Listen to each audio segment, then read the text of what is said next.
오늘 말씀 함께 보겠습니다. 갈라디아서 3장 10절로 18절까지의 말씀 함께 보겠습니다. 갈라디아서 3장 10절로 18절까지의 말씀 함께 보겠습니다. 갈라디아서 3장 10절부터 18절까지의 말씀입니다. 찾으신 줄로 알고 우리 함께 읽겠습니다. 무릇 율법 행위에 속한 자들은 저주 아래 있나니 기록된 바 누구든지 율법책에 기록된 대로 모든 일을 항상 행하지 아니하는 자는 저주 아래 있는 자라 하였음이라. 또 하나님 앞에서 아무도 율법으로 말미암아 의롭게 되지 못할 것이 분명하니 이는 의인은 믿음으로 살리라 하였음이라. 율법은 믿음에서 난 것이 아니니 율법을 행하는 자는 그 가운데서 살리라 하였느니라. 그리스도께서 우리를 위하여 저주를 받은 바 되사 율법의 저주에서 우리를 속량하셨으니 기록된 바 나무에 달린 자마다 저주 아래에 있는 자라 하였음이라. 이는 그리스도 예수 안에서 아브라함의 복이 이방인에게 미치게 하고 또 우리로 하여금 믿음으로 말미암아 성령의 약속을 받게 하려 함이라. 형제들아, 내가 사람의 예대로 말하노니 사람의 언약이라도 정한 후에는 아무도 폐하거나 더하거나 하지 못하느니라. 이 약속들은 아브라함과 그 자손에게 말씀하신 것인데 여럿을 가리켜 그 자손들이라 하지 아니하시고 오직 한 사람을 가리켜 내 자손이라 하셨으니 곧 그리스도라. 내가 이것을 말하노니 하나님께서 미리 정하신 언약을 430년 후에 생긴 율법이 폐기하지 못하고 그 약속을 헛되게 하지 못하리라. 만일 그 유업이 율법에서 난 것이면 약속에서 난 것이 아니리라. 그러나 하나님의 약속으로 말미암아 아브라함에게 주신 것이라. 아멘. 하나님의 말씀입니다. 오늘 우리가 읽었던 그 갈라디아서는 우리 갈라디아서 1장 할 때도 여러분과 함께 나눴지만 갈라디아 지역에 복음을 받아들인 그리스도인들에게 더 이상 어리석게 또 너희가 유대의 전통이나 할례나 율법에 매여 있지 않고 복음이 주는 참된 자유를 맛보고 담대하게 살아가기를 도전하고 있는 말씀들입니다. 결국 지금 바울이 당시에 처한 상황, 데살로니가 지역에 처한 상황에 대해서 조목조목 이야기하고 있고 그들이 하나님을 믿는 데 있어 바르지 못한 길을 선택하는 것들에 대해서 또 하나하나 일일이 설명하고 있는 부분입니다. 사실 읽어보시면서 느끼시겠지만 굉장히 설명해 내려고 애쓰십니다. 그리고 굉장히 한 부분 한 부분을 다 꺼내면서 이야기를 다 하십니다. 사실 굉장히 이렇게까지 할 필요 없는 이야기일 수도 있고 너희가 잘못되었다, 내가 처음 가르친 그 복음으로 돌아와라 라고 쉽게 이야기해도 어느 정도 알아들을 터인데 이렇게 조목조목 이야기하는 것은 그들을 사랑하기 때문에 그렇습니다. 그들을 너무나도 사랑하기 때문에 그들이 잘못된 길로 가는 그 한 발짝 한 발짝을 다 설명해내고 다 이해시키고 다시 하나님께로 향한 정말 언약에 기반한 믿음으로 세워질 수 있기를 정말 소원하고 있기 때문에 지금 바울 선생님이 한 부분 한 부분 꺼내며 이야기하고 있는 모습들을 우리가 다 보게 됩니다. 사도 바울은 우리 갈라디아서 전체 6장 6개 장을 세 부분으로 나눠서 복음을 이야기합니다. 그러니까 1, 2장은 은혜의 복음을 변호하고 있고요. 3장, 4장은 은혜의 복음을 설명하고 있고 그다음에 5장, 6장은 복음을 적용해서 어떻게 살아야 되는지에 대해서 이야기하고 있는 부분입니다. 그러니까 우리가 읽은 3장은 그 복음을 설명하고 있는 부분 중에 하나입니다. 너희가 복음을 어떻게 받아들여야 하며 복음이 우리에게 어떻게 작용해야 하는지에 대해서 오늘 하나하나 이야기하고 있는 부분입니다. 여기서 이 은혜의 복음에 대해서 설명하는데 아브라함이란 인물을 꺼내 가지고 오십니다. 바울 선생님께서 아브라함이란 인물을 통해서 지금을 사는 데살로니가 사람들에게 믿음과 또 율법에 대한 이해를 시키려고 굉장히 애를 쓰고 계신다라는 거죠. 이방에 흩어진 유대인들이요, 그 이방의 복음을 받아들이고 있는 그리스도인이 되었습니다. 그러니까 이방에 흩어져 있던 유대인들이 복음을 받아들여서 그리스도인이 되었는데 그들은 계속 고민해야 되는 한 가지가 있었습니다. 뭐냐면 그리스도인이 되는 것이 자기에게 우선순위인지, 그러니까 자기의 정체성을 찾고 있는 거예요. 내가 유대인으로서의 삶을 계속해서 살아가는 것이 먼저인지, 내가 그리스도인이 되는 게 중요한지 아니면 유대인으로 살아내는 것이 중요한 것인지, 이게 계속해서 상충하고 있었습니다. 그래서 그리스도인으로 살면서도 율법을 참아 버릴 수가 없고 그 율법을 버리는 것이 그들의 사회에서는, 그들의 사회 문화에서는 너무 큰 일이었기 때문에 그들은 이것을 쉽게 버려낼 수도 없을 뿐더러 예수 그리스도를 믿기로 고백했으니 예수 그리스도의 법으로 살아가야 하는데 그 법을 보아하니 율법을 지켜내기가 쉽지 않은 것 같고 계속해서 자신의 정체성에 대해서 고민하고 있었던 부분 중에 하나입니다. 게다가 유대에서 거짓 교사들이 들어와서 그 부분을 잘 만지고 있는 부분입니다. 그러니까 거짓 교사들이 들어와서 그들이 정체성에 대해서 고민하고 있는데 이것도 맞다라고 이야기를 계속해서 하고 있다라는 거죠. 그러니까 율법을 지켜야 한다고, 율법이 중요하다고 생각하는 다른 복음을 전하는 사람들의 말에 이제 율법도 지켜야 하는 것이 아닌가라는 생각이 머릿속에 커져버렸다라는 거죠. 그래서 은혜의 복음을 설명하면서 모세의 율법보다 먼저 있었던 아브라함의 이야기를 시작하신다라는 거죠. 율법이 생겨나기 이전의 사람인 아브라함을 꺼내오면서 하나님께서는 바울 선생님께서 하나님의 뜻을 이야기하고 있다라는 거죠. 아브라함이 하나님으로부터 의롭게 여겨진 바 된 것은 율법의 행위에 있지 아니하고 그가 믿는 믿음 때문이다라는 것을 이야기하기 시작하셨다라는 겁니다. 이거는 철저하게 논리로서도 잘 맞는 말이고요. 그들이 이해하는 합리성에도 문제가 없는 이야기를 시작하고 계신다라는 거죠. 그래서 분명히 알아야 될 한 가지는 율법은 죄를 다루기 위한 것이고 의를 이루기 위한 것은 아니다라는 것에 집중하여서 오늘 바울 선생님은 데살로니가 교인들에게 이야기하고 계십니다. 아브라함 후에 만들어진 율법입니다. 그래서 훨씬 뒤에 만들어진 율법이 아브라함에게 주어진 약속보다 앞설 수 없다라는 것을 핵심적으로 논리적으로 이야기하고 계신 것인데요. 율법보다 우선되는 것이 하나님의 약속이다라는 것을 확실히 하시는 겁니다. 우리도 신앙을 하면서 교회에 새 신자가 처음 나오면 가장 힘든 게 그걸 합니다.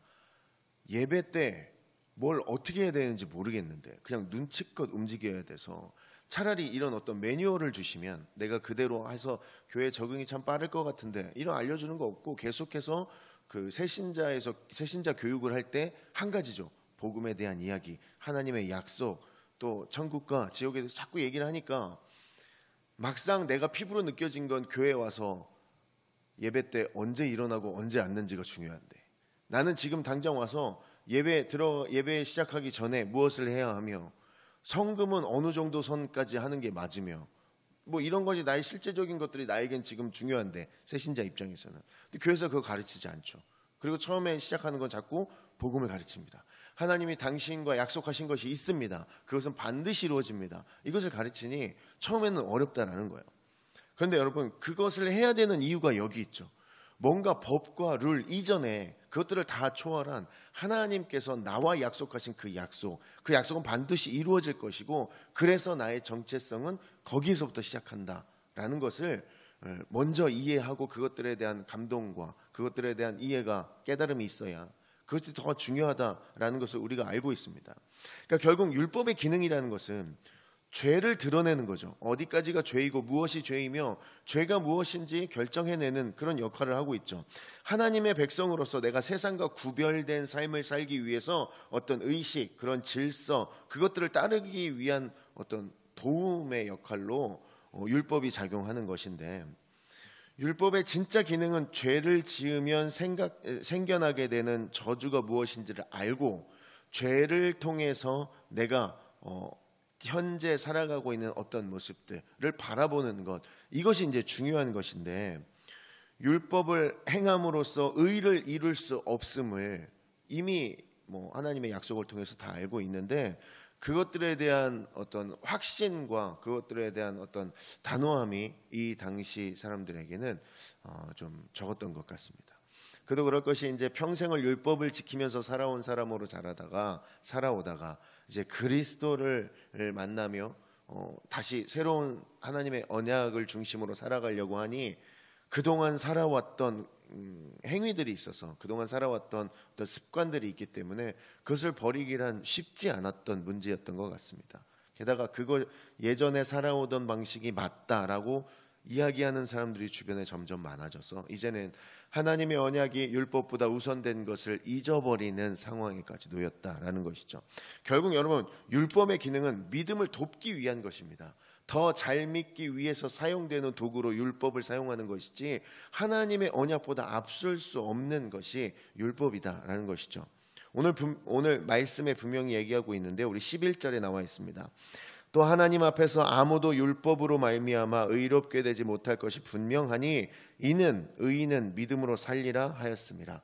단호하게 이야기하고 있는 모습입니다. 더 놀라운 것은 예수님께서 그 율법의 저주를 십자가의 죽으심으로 대신 담당하셨기 때문에 우리에게 주어져야 할 율법의 저주를 속량하셨다라는 것이죠. 그것을 우리가 더 이상 감당해야 될 율법의 저주가 없어진 상황입니다.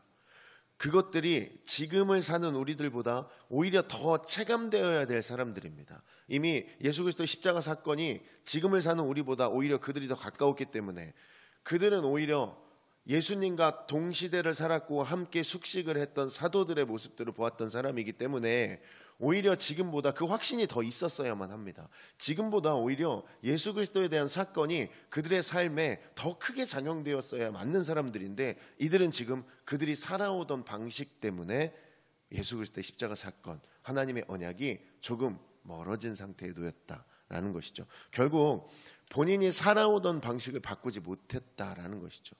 우리가 생각하는 신앙의 모습들이 있습니다. 그 모습들 계속해서 유지하죠. 그러다 새로운 걸 깨닫게 됩니다. 하나님께서 나에게 원하시는 모습이 이것이 아니구나라는 확신이 있었으면 이제 이전에 살아오던 방식을 버리고 하나님께서 말씀하셨던, 내가 깨우쳤던, 하나님께서 주셨던 그 감동으로 내가 삶을 돌이켜야 하는데 그것이 어렵다라는 것이죠. 지금을 사는 우리들과 데살로니가 교인들과 큰 차이는 없습니다. 이들도 지금 자신이 살아오던 방식을 바꿔내지 못하는 어려움 속에 놓여 있는 것뿐입니다. 결국 인간은 이 부분에 있어서도 너무나 나약하고 연약한 모습들을 오늘 말씀을 통해서 우리가 알게 됩니다. 그래서 여러분, 더 이상 율법으로 의롭게 되는 길, 그것을 따르는 것이 아니라 우리를 위해서 율법을 완성하셨고 율법의 저주에서 우리를 자유케 하시는 예수 그리스도를 믿는 믿음의 길이 열렸음을 인정하고 나의 삶을 바꾸기 위해서 피나는 노력이 아니라 내가 예수 그리스도에 대한 마음을 더 크게 갖는 것이죠. 다른 것들에 대해서 좀 신경 쓰는 그 시간이 아니라 내가 하나님의 언약에 더 집중하려는 나의 삶의 모습, 그것들을 갖는 것이 내 과거를 바꾸어내는, 나의 삶의 패턴을 바꾸어내는 그 귀한 시작이고 바꾸어낼 수 있는 시도가 될 수 있는 모습입니다. 예수님 때문에 예수님께서 희생하셨으므로 율법에서 나와서 은혜와 복을 누리게 된 것, 이것이 주님의 사랑이고 하나님의 전적인 은혜일 것인데 그 은혜의 자리에 섰음에도 불구하고 내가 다시 살던 대로의 삶으로 돌아가려는 나약함과 부족함이 우리의 삶에 여전히 있습니다.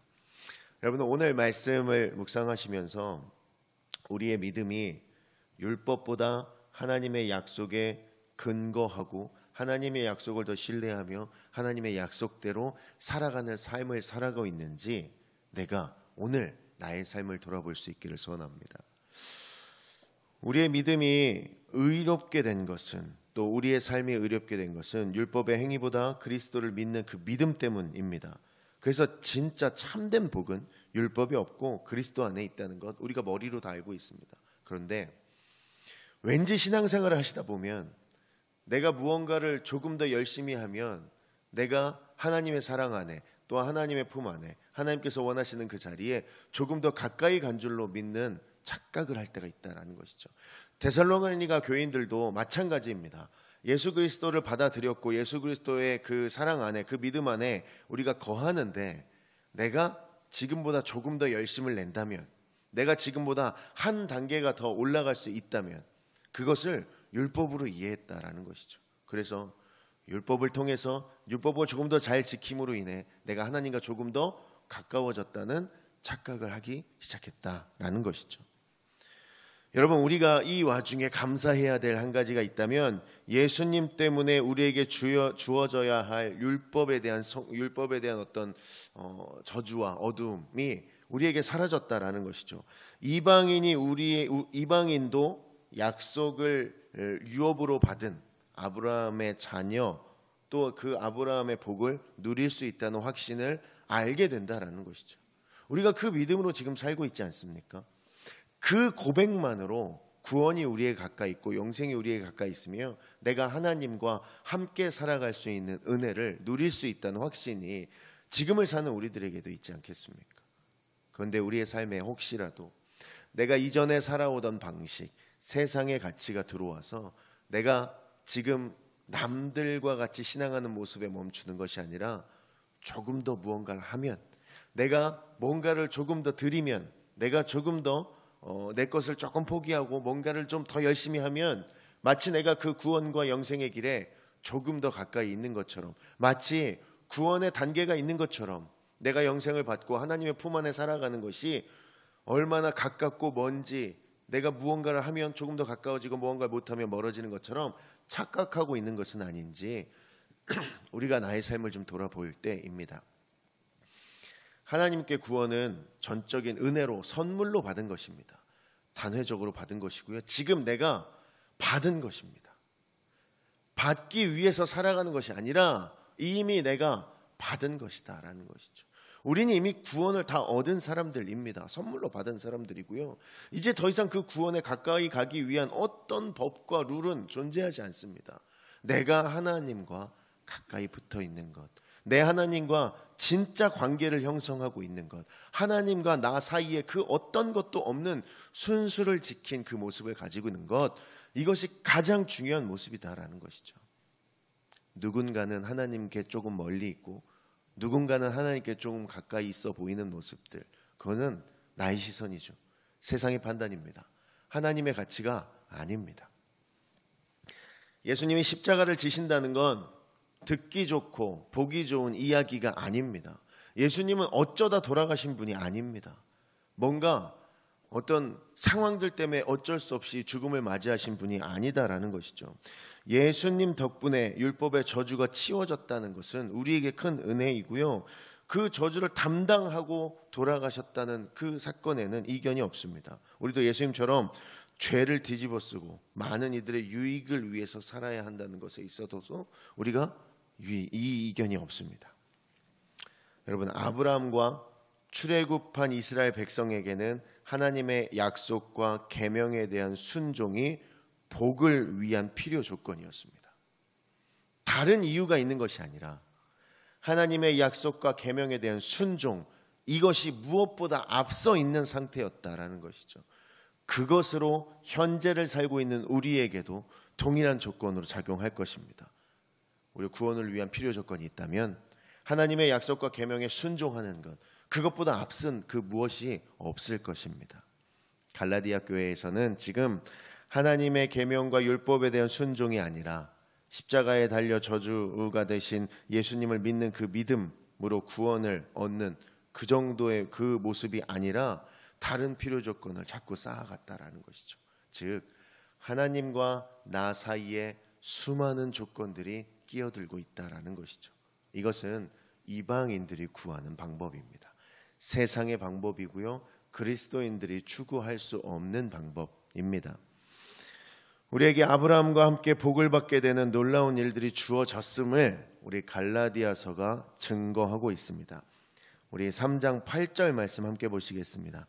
또 하나님이 이방을 믿음으로 말미암아 의로 정하실 것을 성경이 미리 알고 먼저 아브라함에게 복음을 전하되 모든 이방인이 너로 말미암아 복을 받으리라 하였느니라.